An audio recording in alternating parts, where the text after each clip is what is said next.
తరచుగా Iran, Israel, America చేస్తున్నటువంటి ఈ యుద్ధం గల్ఫ్ దేశాల మీద తీవ్రమైనటువంటి ప్రభావం చూపితే డైరెక్ట్గా, ఇండైరెక్ట్గా ప్రపంచ దేశాలన్నిటి మీద ఎంతో కొంత ప్రభావాన్ని చూపుతూ వస్తుంది. మన దేశంలో కూడా ఆయిల్ అండ్ గ్యాస్ మీద కొంత స్కేర్సిటీ కనిపిస్తోంది. ఇలాంటి పరిస్థితుల్లో ఇప్పుడు అమెరికా ఈ యుద్ధంలోకి చైనాని ఇన్వైట్ చేస్తున్నట్లుగా ఉందా? చైనా అతి త్వరలో ఇప్పుడు ఈ యుద్ధంలోకి డైరెక్ట్గా ఇన్వాల్వ్ అవబోతుందా? ఇన్ని రోజులుగా కేవలం ఇరాన్కి కొన్ని రకాల డ్రోన్స్ని మాత్రమే సప్లై చేస్తున్నటువంటి చైనా, లేదంటే ఇరాన్కి కొన్ని రకాల స్ట్రాటజిక్ ఇన్ఫర్మేషన్ మాత్రమే ఇస్తున్నటువంటి చైనా, అంటే అమెరికా స్థావరాలు కానివ్వండి, ఇంకేదైనా సమాచారం మాత్రమే ఇస్తున్నటువంటి చైనా ఈ యుద్ధంలోకి డైరెక్ట్గా ఇన్వాల్వ్ అవబోతుందా? యుద్ధంలో అడుగు పెట్టబోతోందా? అంటే అమెరికా ఒక్క పని కనుక చేస్తే ఖచ్చితంగా చైనా అడుగు పెట్టే అవకాశం ఉంది. అండ్ అమెరికా ఆ పని చేస్తానని ఇప్పటికే హెచ్చరిస్తోంది. ఏ పని అది అంటే ఇరాన్కి సంబంధించిన కర్గ్ ఐలాండ్ని మేము అటాక్ చేస్తామంటూ అమెరికా చెప్పడం. ఇప్పుడు ఇది చైనాను భయపెడుతోంది.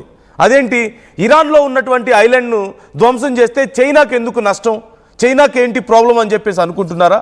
ఇక్కడే ఉంది అసలు విషయం.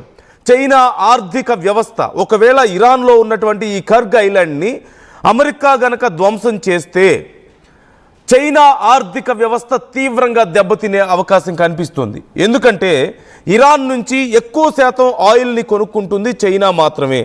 చైనాకే అతి తక్కువ ధరకి ఇరాన్ భారీగా ఆయిల్ అమ్ముతుంది. Almost 90% of Chinese imports, oil imports అనేవి ఇరాన్ నుంచే ఉన్నాయి. ఇలాంటి పరిస్థితుల్లో అండ్ ఇప్పుడు ఇరాన్లో ఉన్నటువంటి 90% ఎగుమతులు కర్గ్ ఐలాండ్ నుంచే ఉన్నాయి. కర్గ్ ఐలాండ్లో వచ్చినటువంటి ఆయిల్ని ఇన్ఫ్యాక్ట్ డైరెక్ట్గా చైనాకి ఇరాన్ అమ్ముతోంది. దాని మీద చైనా ఆధారపడి వాళ్ళ వ్యవస్థని రన్ చేస్తున్నటువంటి పరిస్థితి. ఇప్పుడు ఒక్కసారిగా ఇరాన్కి సంబంధించినటువంటి ఈ కర్గ్ ఐలాండ్ని అమెరికా ధ్వంసం చేసింది అంటే, ఇప్పటికే కర్గ్ ఐలాండ్ మీద కొన్ని దాడులు చేసింది. అయితే ఆయిల్ స్టోర్స్ని కానీ, ఆయిల్ రిఫైనరీస్ని కానీ దెబ్బతీయలేదు ఇంకా. కానీ హర్మూజ్ జలసంధిని ఓపెన్ చేయకపోతే నేను లేపేస్తాను, మొత్తం పేల్చేస్తానని చెప్పేసి ఇప్పటికే అమెరికా వార్నింగ్ ఇచ్చిన విషయం మనకు తెలిసిందే. మరి ఇప్పుడు ఒకవేళ నిజంగా కర్గ్ ఐలాండ్ మీద గనక దాడి చేస్తే చైనా ఆర్థిక వ్యవస్థ ఒక్కసారిగా షేక్ అయిపోతుంది. అక్కడ కుప్పకూలే అవకాశం కనిపిస్తుంది. వ్యవస్థలో ఒక్కసారిగా భారీ లాస్ వచ్చే అవకాశం ఉంది. ఎందుకంటే మెజారిటీ ఇంపోర్ట్స్ అన్నీ ఇరాన్ నుంచే ఉన్నాయి, వాళ్ళకి ఆయిల్కి సంబంధించి, గ్యాస్కి సంబంధించి. కర్గ్ ఐలాండ్ ధ్వంసం అయిపోతే వాళ్ళ ఇంపోర్ట్స్ ఉండవు.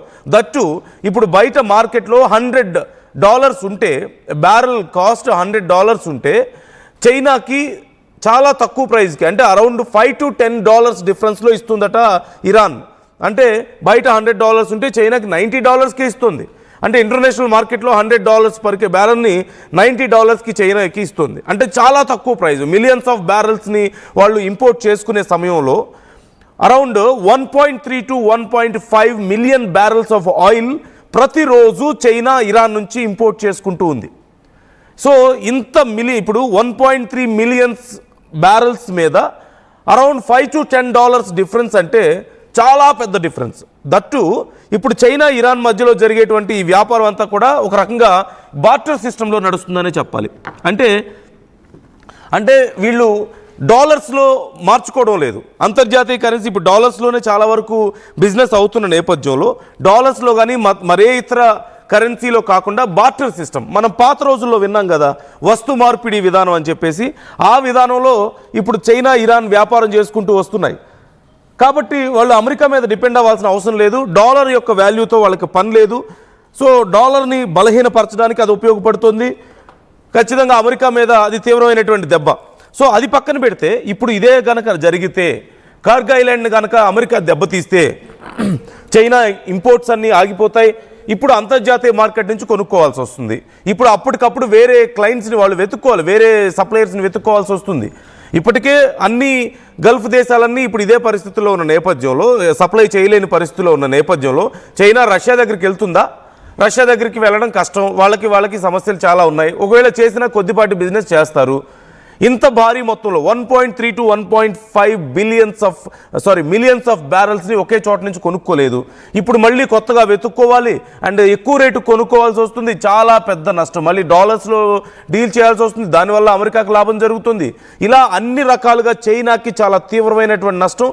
ఈలోగా అక్కడి వ్యవస్థలు చాలా నష్టపోయే అవకాశం కూడా ఉంటుంది. చైనా ఎక్కువ ఈ ఆయిల్ మీద డిపెండ్ అయింది కాబట్టి వాళ్ళ వ్యవస్థలు తీవ్రంగా నష్టపోతుంది.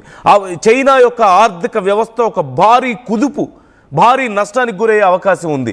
కాబట్టి ఇక ఒకవేళ గనక నిజంగా ఇరాన్లో ఉన్నటువంటి కర్గ్ ఐలాండ్ని అమెరికా ధ్వంసం చేస్తానంటే చైనా దాన్ని అడ్డుకోవడానికి యుద్ధంలోకి దిగే పరిస్థితులు చాలా క్లియర్గా కనిపిస్తున్నాయి. ఒకవేళ చైనా కూడా యుద్ధంలోకి దిగితే ఇక మూడో ప్రపంచ యుద్ధాన్ని ఎవరూ ఆపలేరు. ఇప్పటికే ఇరాన్ ఈ యుద్ధాన్ని గల్ఫ్ దేశాల మీద వరుస దాడులతో సగం ప్రపంచానికి అంటించేసింది. ఇరాన్ ఇలాంటి పరిస్థితుల్లో చైనా కూడా ఒకవేళ దిగితే, ఒక ఏషియన్ కంట్రీ నిజంగా ఇలాంటి యుద్ధంలోకి దిగితే పరిస్థితి ఎలా ఉండబోతోంది? మన పక్కనే ఉన్న దేశం, భారీ దేశం, పెద్ద దేశం. చైనా సపోర్ట్తో మరికొన్ని దేశాలు ఎంటర్ అయ్యే అవకాశం ఉంటుంది యుద్ధంలోకి. అమెరికా అటు రెచ్చిపోయి మరింత యుద్ధాన్ని చేసే అవకాశం ఉంటుంది. ఇలా ఎన్ని రకాలుగా చూసుకున్నా సరే మూడో ప్రపంచ యుద్ధానికి ఇది నాంది పలికే అవకాశం ఉంది. సో ట్రంప్ చెప్పినట్లుగా ఇప్పుడు ఇరాన్ హర్మూజ్ జలసంధిని ఓపెన్ చేయకపోతే, ట్రంప్ కర్గ్ ఐలాండ్ మీద దాడి చేస్తే చైనా ఇప్పుడు దాన్ని అడ్డుకోవడానికి అమెరికా లేకపోలేదు. చైనా ఈ యుద్ధంలోకి దిగే అవకాశం క్లియర్గా ఉంది. అంత పెద్ద నష్టం